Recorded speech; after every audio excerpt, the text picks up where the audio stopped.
What do you want me to focus on? I'm retarded. Just go for it. We're Yeah. recording. Or we're recording now, aren't we? I don't know. You're recording on your end. I know. God. But hey guys, welcome to Conversations Under the Influence. I'm your host, Natallia. I've got my special guest, cheers, weed and beer, Matt Zinman, author of Z-isms. We got lots to chat about. He's got good stuff. He hit me up on LinkedIn. But first things first, let's get this. First things first. I had no alcohol. I think you had the better end of the deal. I know, but I always try to look cool when I do this, and I think people that really smoke weed, I look like. But oh yeah, coughing. Yeah, that makes you look cool. I don't even smoke that much. Like this stuff. They say considered an eighth. It takes me chicks. They can't hold the smoke. It takes me like 3 to 4 months to get through this stuff, and I'm constantly giving all this stuff out. My neighbors love me. My post office guy. Yeah, you're popular. He loves me to death. I give him alcohol and weed all the time because people like. I have a side hustle where I work like some things with friends who are private chefs, and so I get tons of alcohol and everything, and I can only drink so much myself, so I share the wealth. It's good. Yeah. But you don't need to have all that to have true friends. Natallia. Hey, it's great to be with you. Thanks for having me. Yay! This is like the best podcast ever. Wait till we get into it. This is a first for me. Oh yeah, what's coming? Who knows? Usually I interview people when I'm in local in LA at bars and restaurants. I want it to be like a very NPR kind of vibe, more relatable, because the things that I talk about necessarily aren't the most upbeat things, but I want it to feel upbeat so people A, will continue to listen, and B, also be inspired to like actually relate to it and feel like they're having a conversation with their friend at a bar, and then hopefully plant some seeds of enlightenment and realize that we're all fucked up. I'm fucked up. You're fucked up. Some of us had a little bit of like different degrees of. Yeah. So any given day.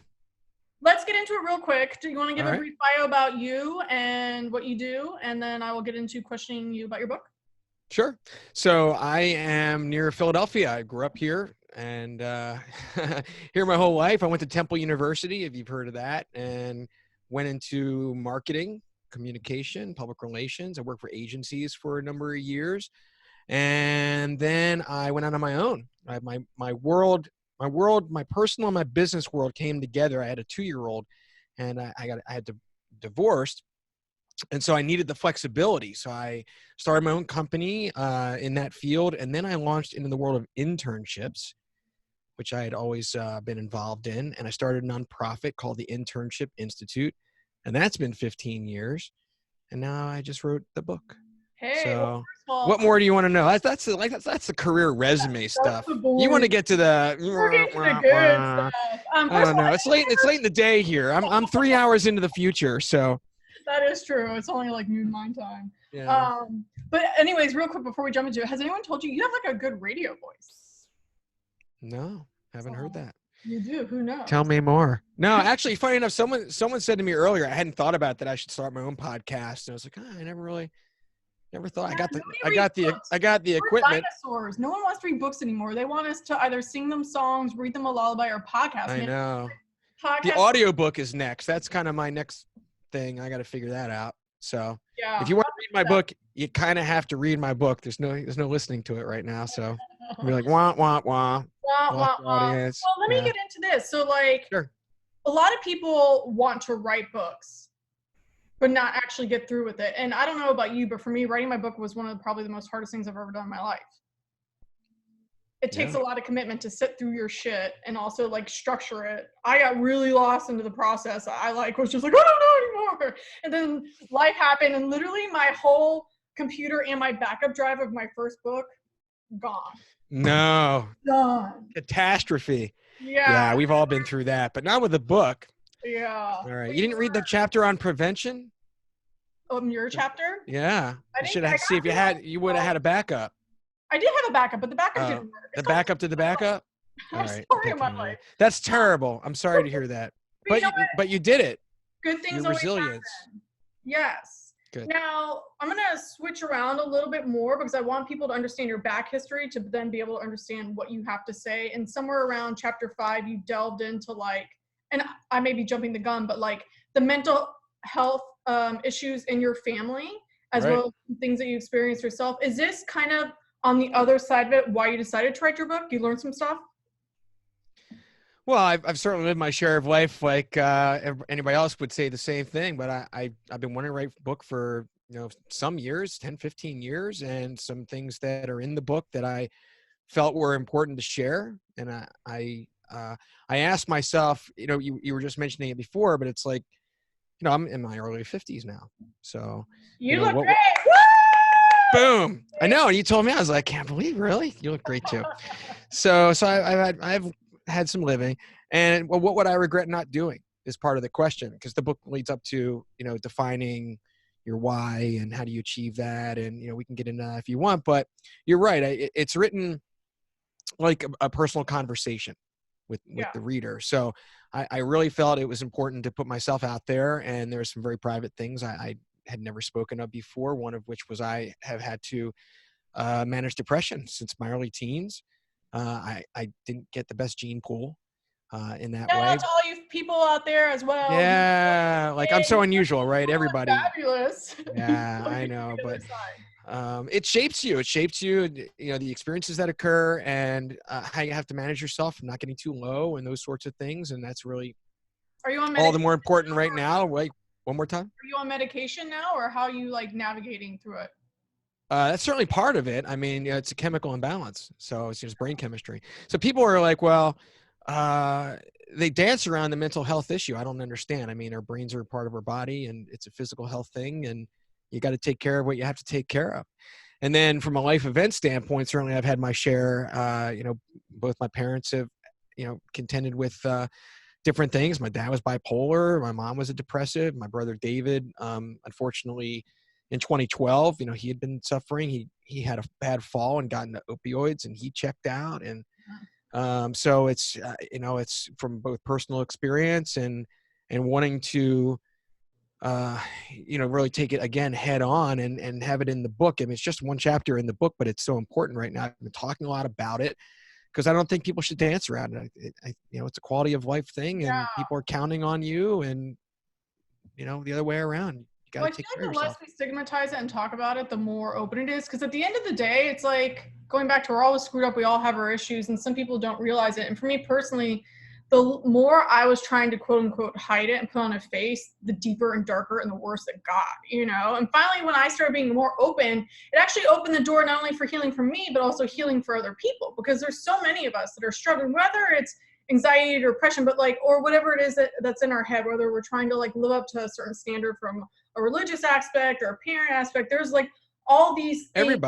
Everybody has whatever it is, all these moving parts. You're right.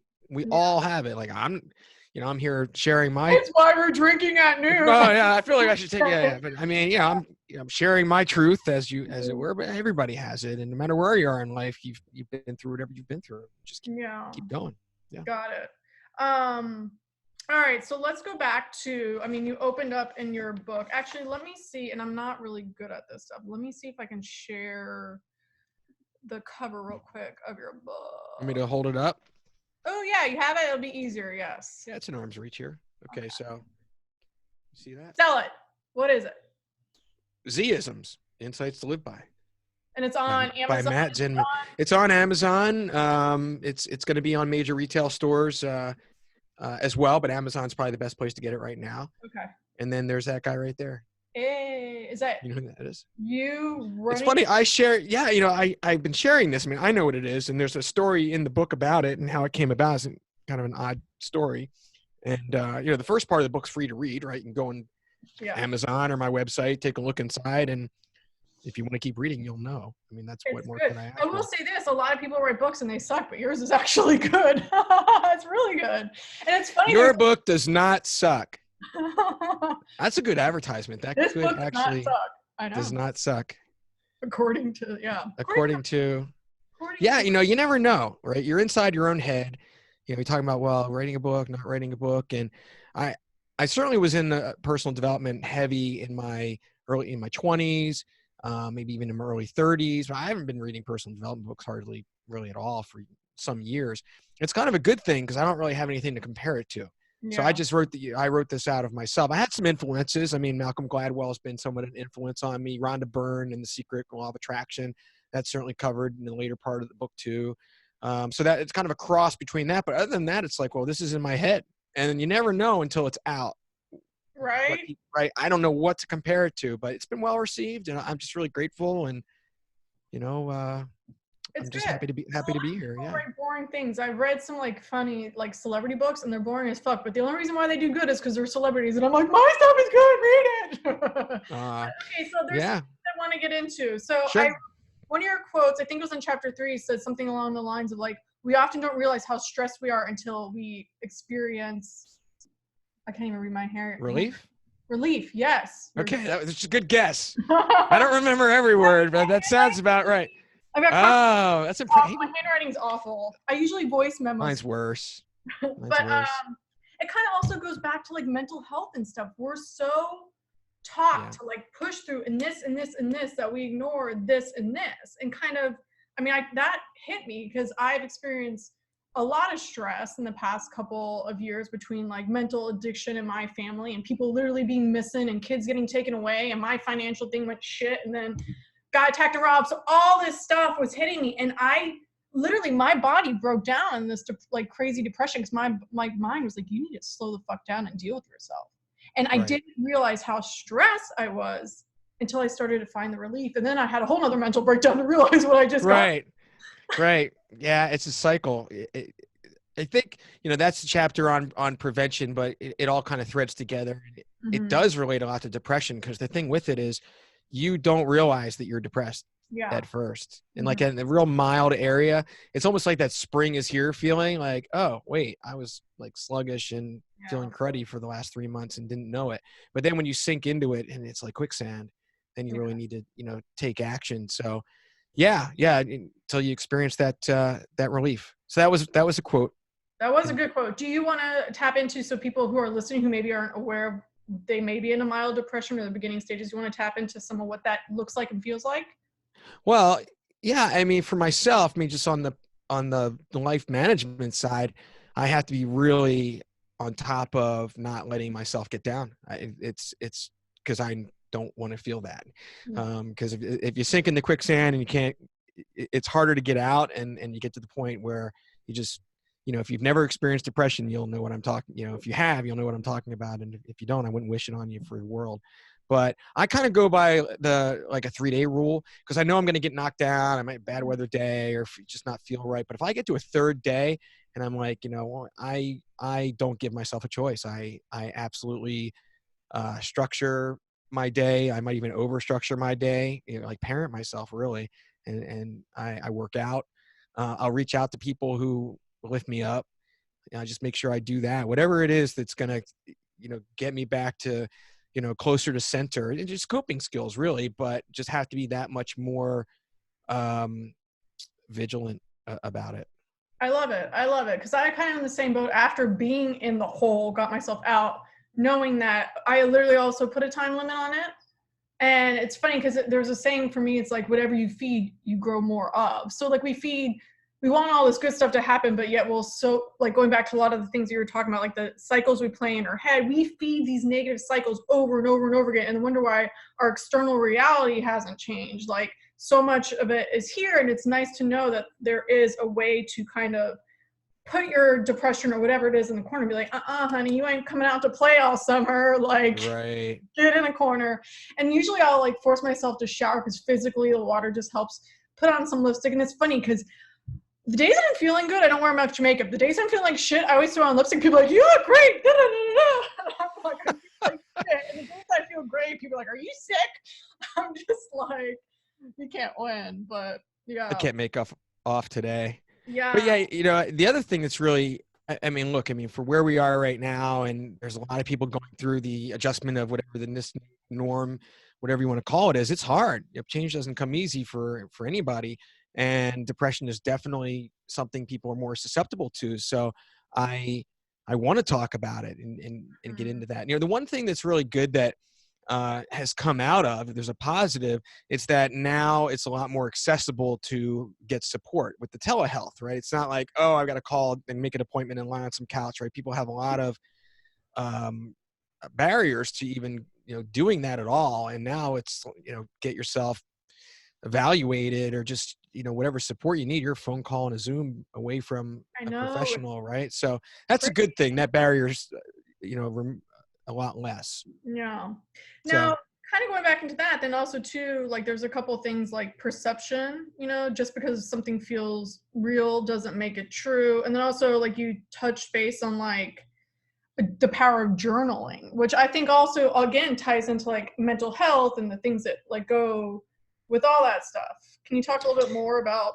yeah, for sure. There's a combination of things you're talking about. So for example, the at the foundation really of the book in chapter 1 is something called earned confidence. Mm, So, and you've touched on it in a lot of ways, really, without quite, you really touched on it quite a bit, which is basically saying that we've been through everything that we have, right? We all have these life things that we've overcome, and we're still standing, hey! right? We're still here. You're here. If you're hearing this, you really are here, Woo! right? So it's just a reminder. Well, okay, I have the earned confidence through knowing I've overcome everything, that I'll overcome everything I'm going through right now. I'll overcome everything that's going to come my way. And it's a reminder just to stay grounded and focus on gratitude and not get caught up in worry or anxiety or stress, because that's just all neg. And for what?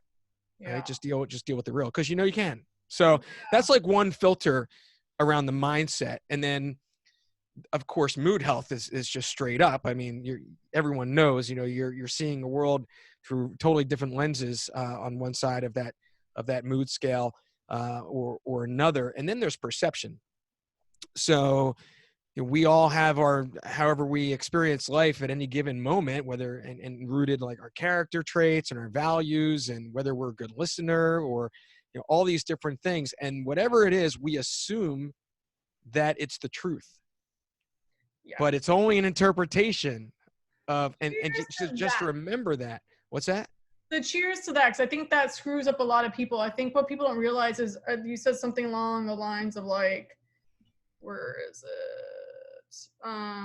The records we replay in our minds are learned behavior. The inner habits cannot change themselves. And I think a lot of people don't realize how much our childhood influences those, and then the things that, as an adulthood, that we surround ourselves with, whether it's like the things we listen to in the morning when we're getting ready to work, then we go to work, and then afterwards. It's usually surrounding yourselves with all that same stuff, with the same people, with the same issues, and you're asking them how to fix this stuff, And I think what you're talking about too is how important it is, like, you're talking about choose your tribe wisely. Right. Yeah. With, look, I mean, babies aren't born worriers. We're not born beating ourselves up.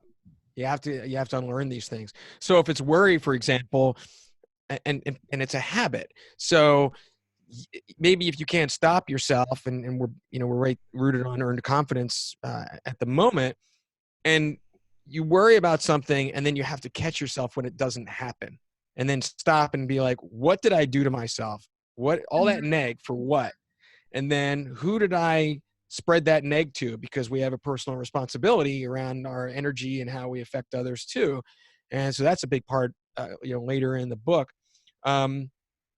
With perception, it's about giving yourself and others the benefit of the doubt, because you can't possibly have it 100% right at all times, no matter what.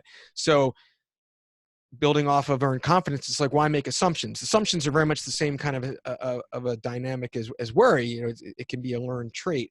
And so you might be in a conversation with somebody and you beat yourself up because you think they think something less of you. And you're like, oh, I must have thought I was an idiot, and I'm so stupid, and how could, what? And meanwhile, that person thinks like, wow, she's awesome. Right? And like, so now you're beating yourself up for no reason. So it's really just be kind to yourself.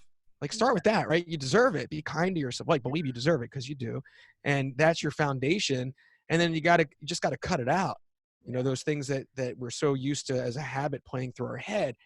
And then also giving others the benefit of the doubt when we're, and even in perception, it's like, well, why is that so hard? Why is it so hard? Well, you know what I do, and it's kind of like, it is to pick your battles, but it's hard because it's an ego thing, right? Yeah. You want to be right.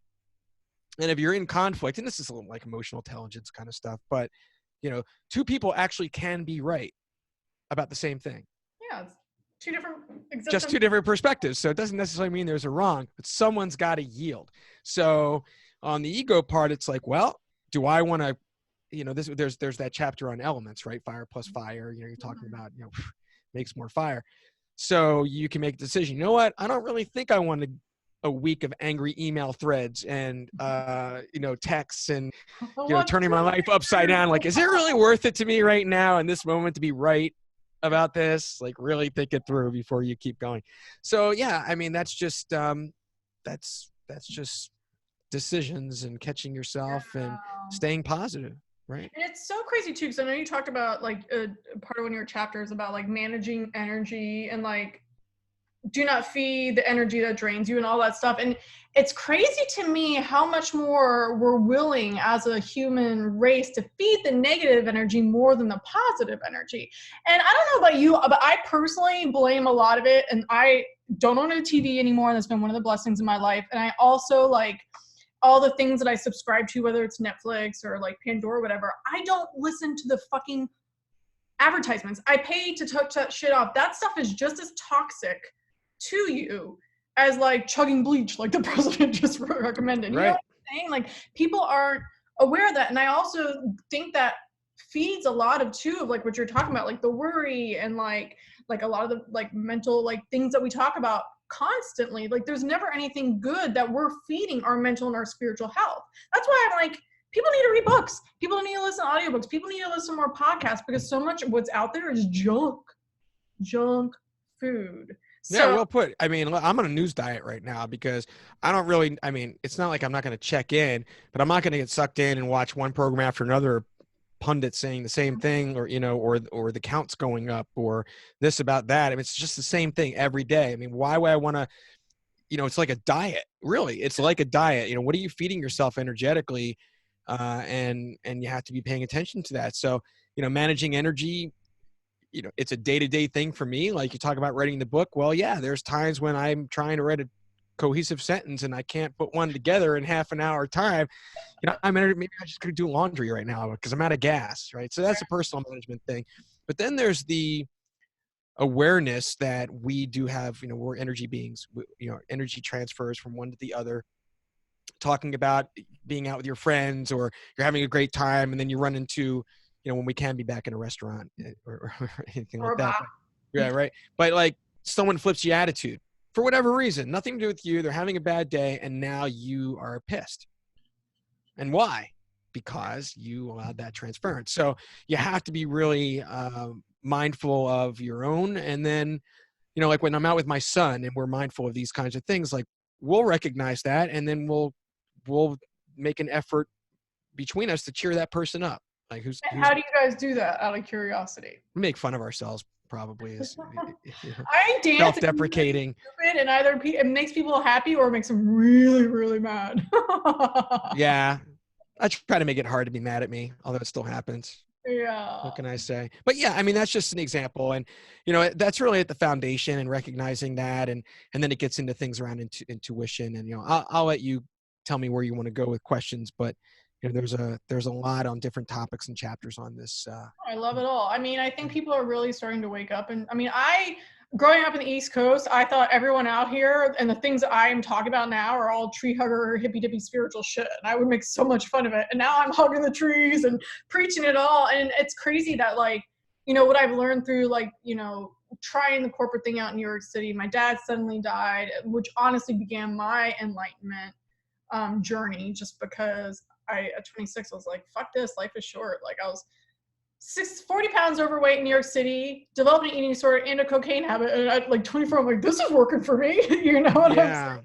And it's been a beautiful journey. And going back to like, energy is real. And it's kind of cool now how science is really being able to physically show that. And the physical and spiritual world are starting to combine and all that stuff. And I think it's really powerful because for me personally, I worked my way through college in the pharmacy, and a lot of people are dependent on Western medicine and drugs, but I'm always like, this cures a symptom and not the cause. And it pains me to see all these people going through whatever it is they're going through medically, just tackled on more stuff, and then the depression kicks in and all this other stuff. And it's just like going back to even the things you were talking about in the book, like I started journaling. Because to me, I'm like, we take physical showers on a daily basis, but what about our mental and spiritual like stuff? So journaling to me is like a physical shit of all of that. Like it literally gets it out of here onto here, and I'm like, either do what you want with it, keep it for a year, reread it, burn it, throw it at someone you're mad at, whatever it is. You know what I'm saying? Like that's such a beautiful thing. And I know like you were also talking about going back to managing energy, but I don't even know what chapter this is. But here's a nice little note of mine. What does it say? What does it say? Winning the battle within. No. And talking about like get very that, clear on what you want, visualize and raise your vibration, which I would like you to discuss how to raise your vibration for people that don't know. But then number 3, allow it. Number 4, take inspired action. Okay. Let's work up to that one. Okay. That's actually the culmination of the book. That's kind of developing like a life enrichment action plan. I want the book to be practical. So it revisits all the different parts of the book and has some exercises and things, like little things, one at a time, nothing too big, to keep it manageable. But I do want to mention your point about journaling, because I think that a lot of, and this isn't necessarily in the book even, but I think a lot of people are so caught up in relationships in their lives, and yet they never really ever work at the relationship with themselves. Woo! Right? Like, and I'm not trying to be too pop psych or anything, like, oh, you have to love yourself. I mean, people know these things, but it does take effort, just like anything else. Oh, you think? And you know what? I'm a good person. They don't. A lot of people actually don't love themselves. I really like, of course not. Right. That's a huge thing. But the journaling is, it's a different experience. If you've never done it before, to self-reflect and to write and kind of looking back at yourself, it's just different. It's an experience that you can't understand until you actually just do it, as odd as it may seem to some people. You give yourself, no? One more time. I said, I think it could be one of the best gifts you give yourself, that time and that experience to. Yeah. I mean, I've gone through phases. I mean, I haven't really journaled very much recently. I certainly did a lot when I was younger. I definitely did a lot when I was in my depressions. Yeah. And trying to fight through that was part of my, that, coping, to fight back. But it's a timing thing, and it's a personal experience, and it's just one of a number of things. But, you got to be okay with doing that, in that relationship, because it's really hard to have a successful relationship if you don't have that one. So, that's just, the journaling, you do it or don't do it, but that's part of one of the things you can do to feel good about yourself, or at least work through that to get to that. So, yeah. So that's just one of the tools in terms of just being practical about it. It's funny because you were talking about East Coast, West Coast, and I just get to go into the one part about managing energy, and I had just this life-changing experience. Are you familiar with Esalen in Big Sur? Yes. The commune place. Yeah. So I had a friend who worked there. She was on the. Real quick for people that don't know what it is? Well, so Esalen is in Big Sur, and it's right there, set on the cliffs. It's a big property and functions as a commune. And they apparently it's one of the only places where hot springs meet the ocean. So they have this multi-million-dollar bathhouse that's hanging in the middle of the Pacific cliff over the water. It's beautiful. And, top deck, they have massage tables outside and things. And Esalen's actually famous for techniques of massage. They train there. But they also do, in addition to people working on the property, they'll have guest trainers come in and do, a lot of the, offbeat, new age, and you call it whatever the name by any other name, but unusual workshops. And sometimes they're weekends, sometimes they're week long. So this is about, I don't know, 20 years ago. So she's working out there and I'm there visiting her, but she's working during the day. She's teaching mostly kindergartners, right? And the kids are running around bare feet, it's that kind of a scene. And so how I'm going to pass my time, I decided to take this mind-body connection course, and it was really intensive. It was like 7 of us and 3 instructors and video work. And at that age, I'm like this Philly guy. I've got my baseball hat backwards and kind of, I'm an ice hockey player, right? So I'm a little jock in a way. Well, I was definitely like, that's kind of my persona right back then.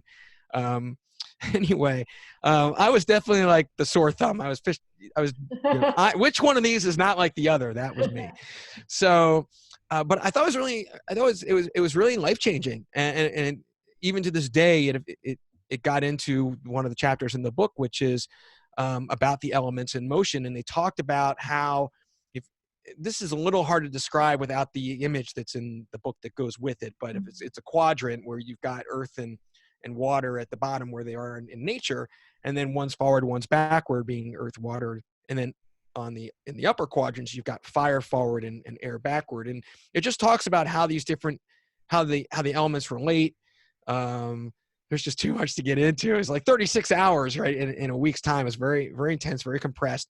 But what stuck with me is they were talking about different personalities, and that we're born with an innate element. Like if you're a type A, you're probably fire, right? It's almost like you're fire. But, and maybe that's my innate quality. Like I have like that fiery personality, but through experience, I'm more earth. I'm more grounded. So I'm not somebody you can push, but I'm not somebody who would necessarily push, right? I'm rooted. So it's just very cool how they associated the elements and the motion and behavior of the elements with our personality. So if you're water, you're like a pushover. I think of a canoe, push in equal force. Or if you're air, then you're a California surfer dude, right? Probably, right? Think of, right, you're doing the hula, you're hitting the bowl, whatever that might be. So you're probably air. Whatever, dude. Whatever. And but what I thought it was interesting goes back to something we touched on before, which is like that decision. This was that moment where I really was able to kind of get out of my own way with an ego, where I was in that moment of fire plus fire makes more fire. And do I really want to fuel a conflict, or can I get out of my own way and be like, you know what? Water is not in my nature. It's just, that's not who I am, but I can make a decision to act that way in order to douse a flame. Right. And then I'm able to save my ego by knowing I made a conscious decision to spare myself the grief of having to, deal with the outcome of losing my temper, or, letting something, feed on itself. So I just, that's just one of the models in the book that talks about your, relationships and things, but that's 20 years later. It's just still sticks with me. And so it's part of, it became part of me, and is in the book. Yeah. That's such a beautiful thing. I'm going to have a sip of my beer. I know, like, what? Hello. You like, would have a little sip. I'm like delayed. But yeah, it's such a beautiful thing, because I think when you're not conscious or spiritually woke, people give a lot of their power and their energy away, because that's just how we're raised to respond. And it's amazing to watch the growth in the power, because if you work so much on your power, why give it away to people who aren't worthy of it? Kind of like, I think what was that thing, the spider people? The spider chapter. We should talk about that, actually. This is probably let me know when you're ready. That's a good one. Okay, so then let's end on that, because we've got maybe like 7 minutes left on this thing. Oh, okay. All right. I won't rush through. All right, we're going to jam on this. Well, the funny thing about the spider chapter, it's called Beware of Spiders, is that I almost didn't include it in the book, for real, because it's more of a cautionary chapter. It's not a growth-like chapter, but it is about relationships. And it is kind of it's a Malcolm Gladwell approach of trying to pick something that's either a this or a that to understand it better, or how you decide to interact. And so Be Aware of Spiders, it's early in the book, it's chapter 2, talks about there being only two kinds of people in the world. There are spiders, and there are people who get caught in webs. So a spider is someone who is a manipulator, someone who will make a conscious decision to impose their will to make someone else bend to their, to what it is they're trying to manipulate them for. That's a conscious choice. You either do that or you don't. And so it doesn't necessarily make them a bad person. It could be, well, they have that ability because they're in a political office environment or something, but they have to be that way, but maybe they'd be, anyway, I'll get off on a tangent, so I won't. But on the other hand, if you are someone who, and I do believe most people are not this way, and a spider, right, they're making a conscious effort. They're kind of being devious, but the rest of us are more like oblivious. Like, I want to believe the best in people and give them benefit of the doubt and trust everyone. And yeah, okay. And you're willing to get burned, which is just part of life, to live your life that way. And who wants to be standing on guard all the time? But it's still okay to be aware. It's still okay to kind of look at who is in my circle. And we talk about our tribe, and that's a different part of the relationship parts of the book, but who's feeding you, who's draining you, right? This is kind of crosses over into another part of the book that talks about that, and making choices about, what energy you're letting in, and so forth in your life. But the spiders are a big part of that. And how do you, well, here's an example, Natallia. How do you, or if you're someone who has a hard time saying no, if you're hearing this right now and say, I really need to say no more, you're the prey, right? Because someone's sensing, Oh, good. right? Someone's sensing that they can take advantage of you. And the worst part is that when you don't say no, when you really know you should, is that whatever you didn't say no to, you feel like crap. You didn't say shit. I curse. Shit. You feel like shit. I'm just going to say it. That's my first profanity on any podcast I've done. Woohoo! You were here. And then it's worse because it crushes you. Your self-esteem takes a hit, and it's a bullying thing in a way. I mean, if you just say no, and then that person will respect you, and you can start to navigate and not get caught in webs in that way. And I have I do feel like there is a third kind, right? There's people who don't get caught in webs, who aren't spiders, and don't get caught in webs, right? You've learned to navigate through this and not let anybody take you by surprise. But it can be tough when you give the benefit of the doubt to everybody, and meanwhile they're over there, and you don't realize that they're wanting something from you, or in what way, pulling your strings, or however you want to put it. So that wasn't 7 minutes. We still have time. Where do you want to go? On that note, real quick, I want to say, for anyone who is considered like the prey, because I was always a yes person, wanted to please, didn't want to disrupt or whatever. It's like exercising. It takes practice. It doesn't feel good at first because you're so used to whatever, but slowly you'll not give a shit. Like, and I heard this quote. It's respecting yourself. Yeah. Like, you teach people how to treat you, and also too, if someone doesn't respect your no, they don't deserve your yes. And those were two really powerful lessons for me to really implement. And now, like, I'm so stronger in the root of myself because of my work, because of my journaling, because of all this stuff. And like you, I don't do it every day. I know the more I do it, the better I feel. In the moment everything's going great, I stop doing it. Like, right. That is the tendency. That's true. But it's cool though, because I've been able to stand my ground firmly when that energy is coming at me. That is, I know now has nothing to do with me. Before I would absorb it and then let it hold me back, but now I just deflect, knowing that these people were meant to come and go, and whatever was meant to happen was meant to happen, or just avoid some of those spiders altogether. Now I just can spot them a mile away. And we're still going to get bit. We're still going to take our hits. It just happens. And I'd rather not put any energy into not trusting people. That's the other thing though. It's okay, like, sticking with the metaphor, but your spider sense is like, is this person, you want to trust and think the best of people. It's okay to maybe not trust people a little bit when you start feeling that way. Shouldn't feel bad about that, right? Look out for yourself. But people do feel bad sometimes. Like, oh, really, no, they're not that way until, but you're going to take your hits. And then on the other side of that, how do you manage not letting it, sink you? So, yeah. I'm just looking over my notes real quick, make sure. You should probably take another hit. To end it.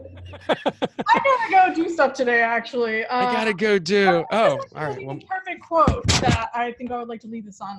It said, "No matter how far you've gone in the wrong direction, you can always turn around." I love that. Right. Yeah. It's so true. It's true.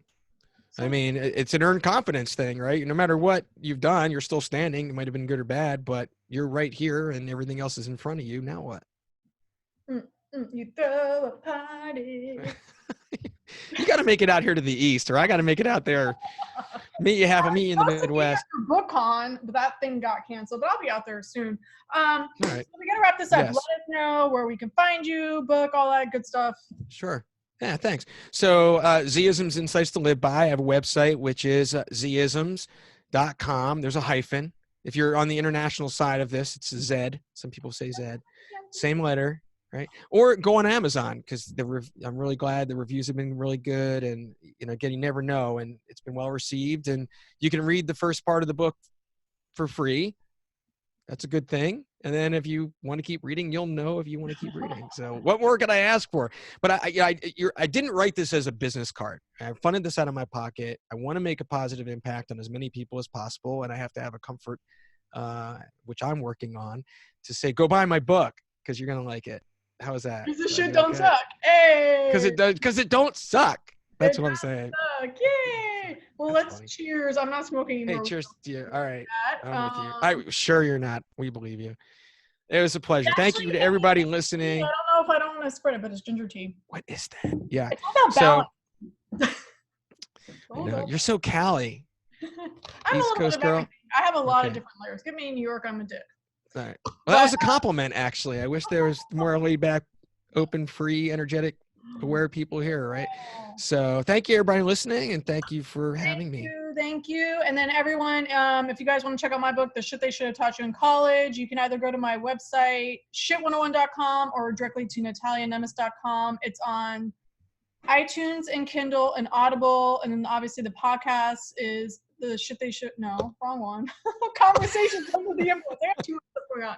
Conversations Under the Influence is on Spotify, iTunes, and SoundCloud. Make sure to share this.